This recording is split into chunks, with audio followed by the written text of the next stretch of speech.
મહેમદાબાદ શહેરમાંથી ₹97,300ની કિંમતના 1,946 ગ્રામ ગાંજાના જથ્થા સાથે એક આરોપી ઝડપાયો।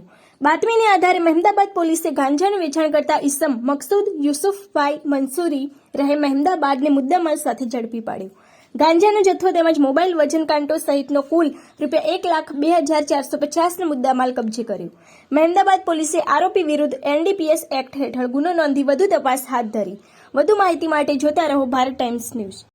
મહેમદાવાદ પોલીસ સ્ટેશન વિસ્તારની અંદર મહેમદાવાદ ટાઉનમાં એક ઈસમ ગાંજાનો વેપાર કરી રહેલ છે એવી માહિતી મળતા મહેમદાવાદ પોલીસ સ્ટેશનના પોલીસ ઇન્સ્પેક્ટર RI સોલંકી અને PSI DB રાવલ તથા સ્ટાફ પોલીસ સ્ટાફ સાથે મળીને રેડ કરેલ અને ગાંજાનો જથ્થો 1,946 ગ્રામ કિંમત ₹97,300 અને મોબાઈલ અને અન્ય સામગ્રી મળી કુલ મુદ્દામાલ 1,02,450નો કબજે કરેલ છે અને આરોપી મકસૂદ સન ઓફ યુસુફ મોહમ્મદ મંસૂરીને અટક કરવામાં આવેલ છે અને કાયદેસરની કાર્યવાહી કરવામાં આવેલ છે।